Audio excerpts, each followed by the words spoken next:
회사에서, 조직에서 제도가 먼저일까요? 문화가 먼저일까요?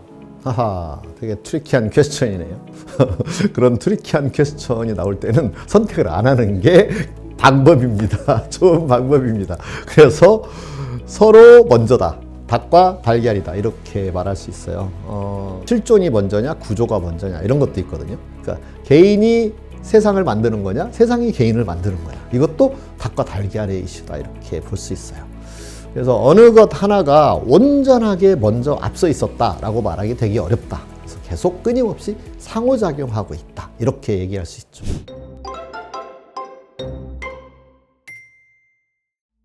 그래도 국가 개념에서는 제도가 먼저 세워지는 경우가 많지 않나요? 네, 그렇죠. 네, 그러니까 처음 셋업할 때는 뭔가 회사를 처음 만들었을 때는 어쨌든 제도나 구조를 먼저 만든 거잖아요.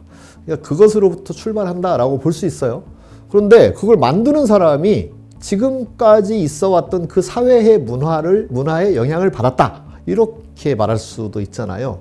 그런 점 때문에 뭔가 이게 닭과 달걀의 이슈 같이 돼버리는 거죠. 근데 그건 조직 문화는 아니잖아요. 이렇게 말하면 예스, 그건 맞아요.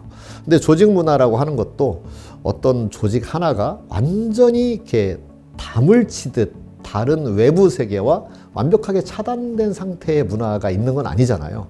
왜 그러면 거기 구성원들이 다 바깥 세상을 나갔다가 들어왔다가 나갔다 들어왔다 하는 것이기 때문에, 그래서 이게 다 함께 상호작용하고 있다. 이렇게 보는 것이 훨씬 중요한 거고요.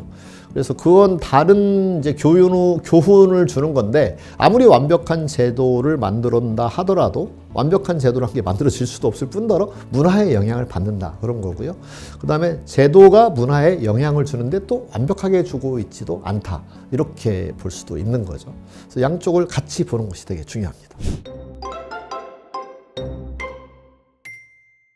그러면 기업에서, 조직에서 제도를 만들고 규칙을 만들 때 어떤 점들을 고려해야 문화가 제도를 따라갈 수 있고 제도가 또 문화를 따라오게 할 수 있을까요? 네. 그래서 축이 하나가 더 있어요, 실은. 제도가 있고, 그 다음에 문화가 있는데, 거기에 사람이 있어요, 사람. 보통 리더가 영향을 많이 미치니까. 그래서 리더의 스킬이 있습니다. 예를 들면, 외국에서 어떤 제도를 도입을 하잖아요. 뭐 대표적으로 도입을 하는 게 에자일을 도입한다. 또는 뭐 OKR을 도입한다. 그 다음에 무슨 디자인 띵킹을 도입한다. 이렇게 도입을 해요. 근데 그런 것은 하나의 시스템이고 제도이고 그런 거죠. 근데 그걸 도입을 했는데 사용하는 사람이 엉망으로 사용할 수 있어요. 민주주의라는 제도를 도입을 했는데 그걸 담당하는 권력자들이 엉망으로 권력을 휘두르는 것으로 사용할 수 있어요. 그렇게 되면 뭐 문화도 엉망이 될 수 있고, 그죠? 제도의 원래 취지가 손상될 수도 있는 거죠. 그렇기 때문에 그걸 사용하는 사람도 되게 중요하다. 근데 그 사람이 잘 사용하게 하려면 교육을 또 잘 시켜야 되고, 근데 그 교육에는 전문 지식에 관련된 교육도 있겠지만 윤리적인 교육도 되게 중요한 거죠. 이걸 얼마큼 진정성 있게 사용하려고 하느냐, 이게 굉장히 중요합니다. 그럼 그것을 보고 조직 구성원들 전체가 이렇게 회사 생활을 해야 되는구나 라고 이제 형성된 믿음이 있으면 그걸 문화라고 부른단 말이에요. 그럼 문화가 만들어지고, 그럼 그 문화 속에 있는 사람들이 어떤 제도를 또 개선하고 만들 테니까 그럼 또 좋은 제도가 만들어지고, 또 좋은 제도가 만들어지니까 리더십 스킬이 좀 부족하더라도 이 제도로 인하여 그걸 좀 커버할 수 있게 되고, 그렇게 되는 거죠. 근데 반대로 또 이 사람을 사용하는 사람이 뭐 이렇게 좋은 제도지만 갖다가 왜곡을 시켜요. 그럼 사람들은 또 그 사람의 문제라고 보기보다 또 제도의 문제라고 생각을 한단 말이에요. 그럼 또 제도를 뜯어 고치겠죠. 근데 또 제도를 뜯어 고치면 또 이게 문화가 좀 형성되어 가다가 또 혼동이 일어나는 거예요. 그러면서 또 악순환이 생겨나죠. 이 혼동이 생겨나면 또 리더가 리더십을 발휘하는 게 또 그만큼 더 어려워집니다. 그럼 또 여기는 또 계속 악순환이 일어나는 거죠.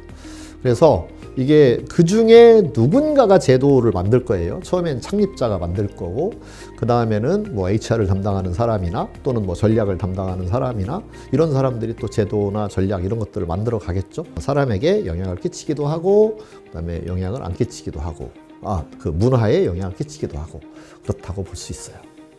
근데 제도를 잘 만들었을 때, 예를 들어서 학교에 선생님이 학생들을 대하는 태도, 스킬, 역량 이런 게 부족해요. 그러면 이제 학교에서는 제도를 만들잖아요. 절대평가하면 안 되겠다. 너무 애약점을 남발한다. 그래서 이제 상대평가로 바꾸는 거죠.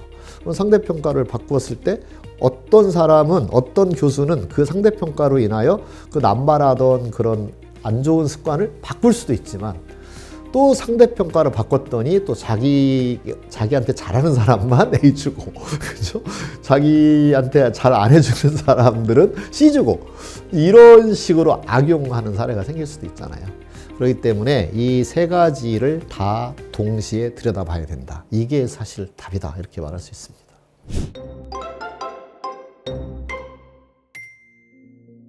그러면 구성원이 원하는 좋은 제도를 만들기 위해서는 어떤 방법이나 팁이 있을까요? 우선은 구성원들과 함께 만드는 게 되게 중요합니다. 구성원들을 참여시켜서 제도를 함께 만들면 우선은 제도에 대한 이해도가 좋아져요. 구성원들이 생각할 때는 자기가 바라보는 관점에서 자기가 유리한 것만 생각을 하거든요.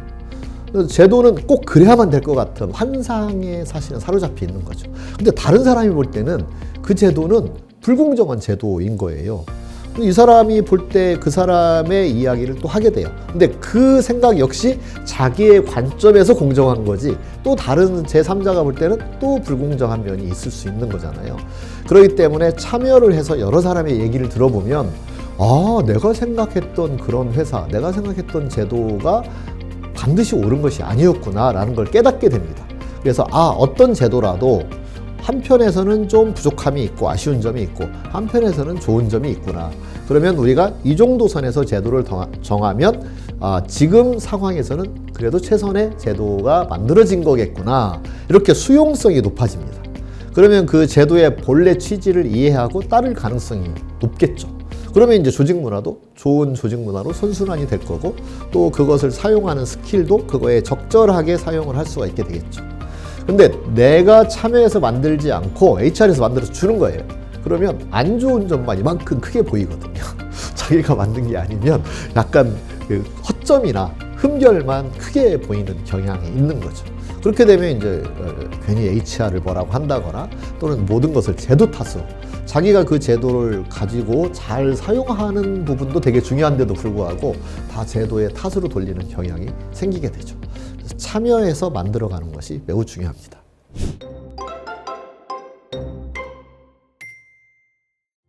근데 이제 회사가 작으면 모두가 참여할 수 있는데 100명 이상, 500명 이상인 규모가 큰 회사에서는 이제 모두가 참여하는 건 사실상 현실적으로 제약이 있잖아요. 그렇죠.